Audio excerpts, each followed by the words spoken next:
Sanibonani, welcome back to enye video. Ngiyabonga kakhulu ukuthi ungene. Thank you very much you guys. Thank you so much. So sikhulumile ke ngodaba ke lo mshado weSilo to Indlovukazi uNomzamo Myeni. Esibonile ama video sabona ke ithombe kukuhle nje, kodwa ke kunodaba engibona bekhuluma ngalo ukuthi kuye kwagqama kungahleleki kokucacelwa ke kweSilo.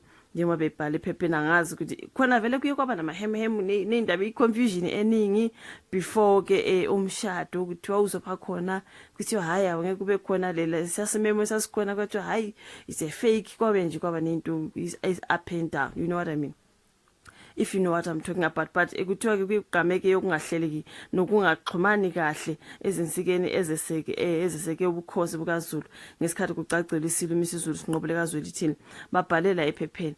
Ngingathi angenze lesi story because ngiyacabanga ukuthi iconfusion yona ibe iyabaningi, angazi mhlambe because of that particular drama eyenzeka before ngoQueen Mamyeni kuthiwa ke iSilo sesithi akuyekwe ukuthini akusayenziwa ukuthini ngenkathi ke uQueen Ntokozo kaMayisela unkosikazi waqala weSilo waye dragging the king to court ezama ke ukumisa umshado weSilo to uMamyeni. Angazi because of that particular drama mhlambe ingakho besicabanga ukuthi mhlambe lo mshado awuzukuba khona noma bese kumenyezela kukhona isimeme esiphumile. Ngiyacabanga ukuthi nefoundation ekaMamyeni ixisisa ukuthi hayi umshado wona uzokuba khona. You know what I mean? So ngiyacabanga ukuthi bekune confusion eningi ke kuthiwa udwendwe lwembube ke noNdlunkulu uNomzamo Myeni lukhubuke ke kunongabazana ngenxa yokuthi aluzange lumenyezwe izinhlaka ezeseke isihlalo sobukhosi baphinde bathi okhulumela iSilo kumntwana uThulani kaGqikazi Zulu nephini kaNdunankulu kaZulu inkosi iPhathiswa Chiliza abazange balumemezele lolu dwende obelusesigodlweni kakwakhangela amankengane. So udwendwe ke lwamenyezelwa ngumkhongi umntwana uGibizizwe Zulu. Abantwana abaningi okubala kubo ke nabazala kanye neNgonyama esigodlweni kwakhangela amankengane kanye noNdlunkulu beSilo ugudwile ke zwelithini kaBheki Zulu babengabonwa nangokhalo emcacweni weSilo. Sizwile ukuthi some of the family members didn't attend, okay. So kwaba ke isimo esifanayo nangolwesihlanu ngesikhathi imbube ikhehla ke uNdlunkulu. Umntwana uGibizizwe uthe uma kukhona abanezikhalo ngamalungiselelo odwende bangaxhumana naye abachazele. So ukuthi umcaco ke ubuhlelwa ke abasemsamo kuhlukene kabili. Kukhona ke abasemsamo kufanele ukuthi izindaba zabo bazihlele basicasisele ukuthi kuzolunga, njengoba ke ngangishilo ukuthi uma kukhona abanezikhalo bakangithinta emva kwamasonto amabili ngichaze. Kuthiwa ke umntwana uGibizizwe uchaze njengengqophamlando ke kodwa umcaco wona weSilo ukhulumela uNdlunkulu ke umnumzana uVuyo Sibiya uvumile ukuthi bekunezinselelo ngesikhathi ke kuhlelwa ke umcaco. uSibiya uthe ngesikhathi kuqhubeka amalungiselelo kube khona abasabalalise imibhalo engamampunge ethi umcaco uhlehlile.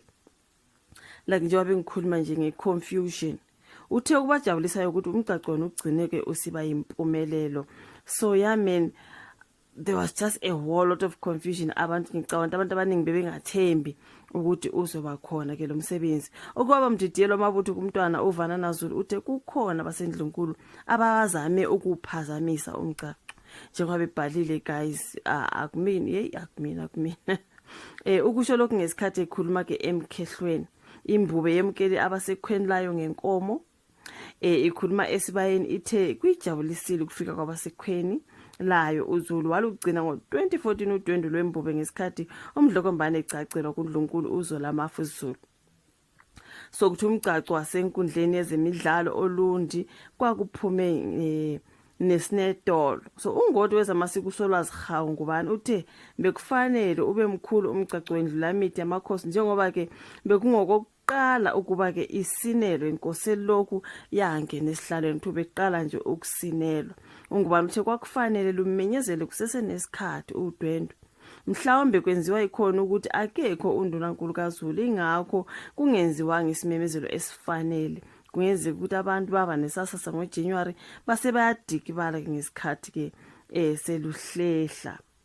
so umgcaco ubuhanjelwe ke abaholi bezepolitiki abaqavile ukubala kumholi we-EFF umnumzana uJulius Malema, ungqongqoshe wehhovisi likaMengameli uNkosikazi Sindisiwe Shikunga, umphathisa wezokubusa ke ngokubambisana nezindaba nezomdabu umfundisi Thulasizwe Buthelezi, nondunankulu waseGauteng umnumzana uPanyaza Lesufi, udendo ke lona beluphethwe abenkonzo yamaNazaretha indlula media yamakhosi noNdlunkulu bangamanazaretha.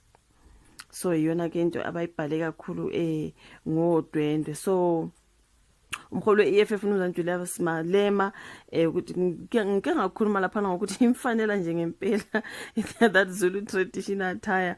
So ufanise intengo yembathi yemvunulo yesinti ne-Louis Vuitton okuyigama lemikhiqizo ebizayo yaseParis.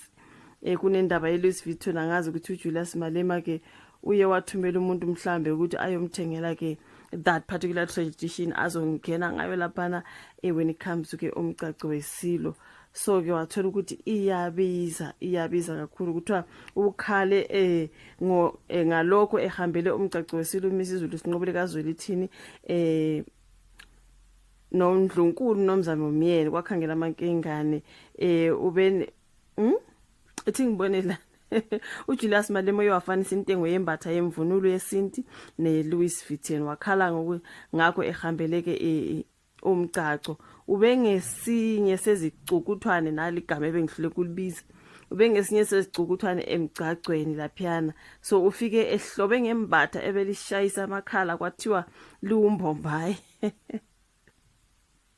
uthe kunomuntu omtshele emakhaleni ukuthi uhlobe ngefake.